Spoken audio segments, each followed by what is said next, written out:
Our main topic is going to be about coaching the problem child. And I know for a lot of us, we know exactly what it means when I say that. Um, I think we've all heard the term. We've all heard the term uncoachable. And I think a lot of kids get labeled this uncoachable. And if you've ever coached a team before, or been a parent for that matter, you come across kids that have behavior issues at practice or at games in the dugout. They're disruptive, and their behavior always seems to be contagious. Like all of a sudden, every kid in the dugout has that issue too. So, let's talk about coaching that problem child. And for me, many times the best athletes are these kids. The best athletes are a strong-willed problem child, and so the two most common things that I see with parents or with coaches when this happens is A, the coach allows the bad behavior, doesn't confront it, and it looks like favoritism, and they just kind of don't want to deal with it. Okay, that's what I see the most. B, the coach can't deal with it properly, and the athlete is gone from the program. Like they tried to deal with it, they got over it, and they say, you know what, I'm going to cut the kid or send the kid out. And so that is option A and option B that I see the most. And by the end of the show, I want to give you an option C. Okay, so I want to give you an option C today at the end of the show on what you can do with the uncoachable problem child kids. So has everyone seen the show Last Chance U on Netflix? To me, the premise of this show is to follow these junior college football programs that get kids who are on their last chance. Many of them went to like big D1 schools. They got arrested or they got kicked off the team or both for that matter. And so these are incredibly talented kids who are been labeled uncoachable. They're labeled problem child, problem kids. They get booted from their program. Sometimes it's 2 or 3 programs, not just one. And they end up at these junior colleges. And, I'm not going to ruin it for you because it's very entertaining. I recommend that you watch it. But it is the exact opposite of what you should do if you coach a team full of problem kids. It's the exact opposite of the advice I'm going to give you today. And it's just, for me, it hurts my heart to see how these coaches deal with it. There's one coach in season 1 or 2, the assistant coach, who we've befriended on Twitter, and is an incredible guy. He does a really good job. But the head coaches in these seasons just do a really poor job of loving on these kids and helping them. And so at the end of this show, I want to give you some ways to deal with it. Okay, so first, you need to understand that most traditional approaches tend to fall into 2 camps, okay? So we've got, talking about the behavior and consequences for behavior, okay? And then, talking about them and having consequences, and neither of those really work. So, talking to the kids doesn't work because it assumes the problem, the behavior problem is a lack of understanding, okay? So like 8 years old, 10-year-old, and you're upset with them. You think that's because they don't understand what to do. This isn't the case. Most behaviors are pretty impulsive, and so they have nothing to do with understanding. And then consequences. Most coaches I know go to consequences. They got this problem child. They can't figure out how to deal with it, so they go to consequences. You have to understand with coaching, consequences don't work, especially for most ages, because they were typically paired with judgment and negativity. And a lot of times it just becomes a power struggle. Okay, so now you damage the relationship. Go run a lap, go do this, and it's just you're constantly giving consequences, and you turn the sport or this experience into a pretty bad one. So those kind of the 2 camps that I see. Talking about the behavior, not understanding it, and then consequences. So the thing I want coaches to understand, what I really want you to understand is it's about attention. Okay? Kids want attention, whether it's positive or negative attention. I think most parents and coaches just think it has to do with positive attention. Kids just want positive attention. And if you give them attention, they're going to want more. So if you give negative attention, they're going to keep asking for more. And so you got to understand, like, here's a great example.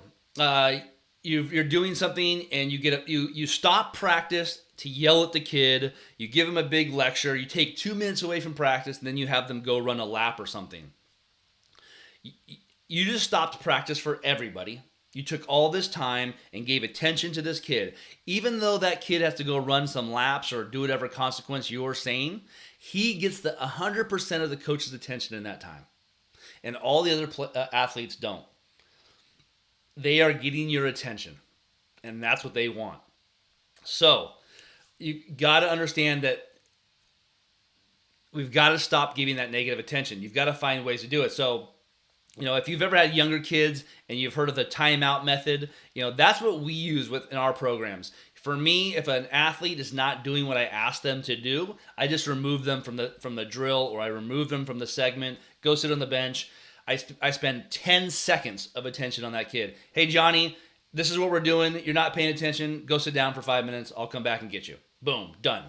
Okay, I'm not gonna give that athlete a bunch of attention, and I'm gonna give all my attention and love to that group that's putting that effort in. So, I want to give you a great example of how to turn that around, giving positive attention and giving positive reinforcement. Parents, we always hear the term positive reinforcement. So, in my last year of coaching high school baseball, we had this drill where we threw the ball around in this what we call the star drill, and I gave them one direction. If you want the ball thrown to you, you need to say ball. Put your glove up and say ball.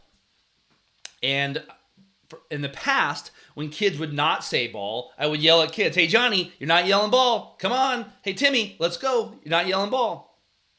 So I watched it go on for a minute, and half the kids were doing it. And so what I decided to do was start positive reinforcement, started giving attention to the kids who were doing it right. Bobby, great job calling ball. Tim, great job calling ball.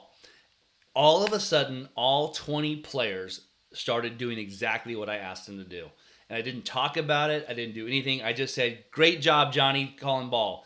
And everyone else noticed, hey, Coach was giving me this attention. He's loving on me with this. And so, for me, that was really, really incredible thing to see just how that can work versus something else. And so when you're doing a drill and you have a kid who's doing it really well, make sure to point that kid out. Great job, Janice. Great job on that drill. And you'll see the other kids, they want that positive attention versus, hey, Janice, come on, you got to do a better job, and getting on the kids who aren't doing a good job of it. To me, that would be a much better approach when it comes to the attention thing. One of the things I want to tell you guys is, the biggest thing that you need to understand is that the kids are, they want that attention. And for me, I can tell you right now that when you communicate with the kids and help figure out what's actually going on, to me, that's the biggest thing. So here's what I want you to understand. I'm going to give you a quick story. About 10 years ago, I'm coaching high school baseball, and we're about a half hour into this practice, and my first baseman, he's kind of moping around, just not really in the drill, and I'm getting frustrated. Again, this is 10 years ago. I'm a more mature coach now, and I start yelling at him, Jimmy, what's going on? Your attitude's terrible today. This is sucking. I just kind of call him out in front of the whole team. Tears start streaming down his face, and he says, my grandma died today. I'm telling you right now, 10 years later, this is 10 years later, it still is in my heart. It still hurts me to this day. I'm talking to you about it on this show. It's something I will never forget. I just felt so terribly in that moment. And I realized that it had nothing to do with the baseball practice, his attitude, anything like that. Something huge in his life had happened. And if I had done a better job at the beginning of practice of checking in with players, hey, how's it going? How's your day going? What's going on? And I had a good relationship with that athlete, we could have had that conversation before. I could have loved on him, put my arm around him, and maybe even sent him home and just said, hey, man, take the day off. And so this huge thing happened, and I just remember that for the next few weeks, and again, 10 years later, just felt absolutely terrible in it. And it taught me a huge lesson. It taught me a huge lesson that we don't know what's going on in their lives. We got to check in with them. We've got to have good relationships. And a lot of the behavior stuff is stemmed from other things. So communicate with the kid, and then communicate with the parent. If you're struggling with communicating with the kid, the problem child, communicate with the parent, and it's all in your approach. Okay, let me be very clear. It's all in your approach. If you come to the kid's parent and say, man, your kid is the worst, I'm so sick of this, you're not going to get very far, right? Because as parents, we're pretty defensive of our kids, and we don't take that very well. So instead, come with a problem-solving approach versus a blaming approach. Okay, hey, these are the things that are happening in our practice. How can I help make this situation better? Is there anything that I can do? Problem-solving approach versus blaming approach. So before, I talk about what most coaches do, and I think that a lot of us think, oh man, it has to do with the parents. It's the parents' fault. They must have bad parents. For me, that can be the case sometimes. They've got a tough home time, but it's not always that. So don't always think about that. Go to the parents with an approach of problem solving versus blame and fault, and say, hey, Jimmy's having a hard time concentrating at practice this week. Is there anything going on that I can help him with? And is there anything you could help me with in making this a better experience for him? What does he need to make this a better experience? And that's our responsibility as a coach. You got to coach every kid differently. You've got to do that. So, don't think it's the parents' fault. For me, that's really not it. Get to the root of the issue. Get down to the root of what's really going on. To me, that's always the thing. So, and remember, for me, and I talked about this before, here's what most coaches do. They usually choose option A or option B. And especially if the kid is one of their better players. So option A, the coach allows the bad behavior and doesn't confront it, and it shows favoritism. And everyone else is like, wow, this kid acts up all the time. Coach doesn't care, doesn't do anything about it, and just lets him go. Or B, the coach can't deal with it, and the athlete is gone from the team. Like it keeps escalating until they say, oh well, this kid wasn't a good fit for my program. There's a problem child. They kicked him out, and that can happen. And it happens more at the higher levels. 14U and travel ball in high school and beyond. But so I want to challenge all coaches, whether it's T-ball through college. I want to challenge all coaches to choose option C. So in option C, the coach learns how to coach them up. Okay? There's almost always a way, if you work hard enough at it, to build a relationship with the athlete that fosters the best out of them, to confront their actions and create accountability out of love, to bring the best out of them for the sake of themselves and their teammates. These athletes are your biggest opportunity to make an impact on their lives, to make a change in their lives for years and years. You got to understand, I love coaching these kids. I don't want to have 20 of them. It can be a difficult season on me, but I love coaching these kids because it gives me an opportunity to make an impact in their lives that can last for years and years and years. And so, to me, those are the biggest things that I just want to impart with you guys when it comes to coaching the problem child. Get to the root of it. Communicate. Love. Empathy is key. And know that you can make a huge impact on their lives if you do that. So get rid of the label uncoachable. Make it a goal of your coaching career to never say the word uncoachable. That kid is uncoachable. Or to label someone uncoachable. Or label someone a problem child. For me, whenever I hear those terms, I perk up and I want to go after that kid. I want to go coach that kid. Send me that kid.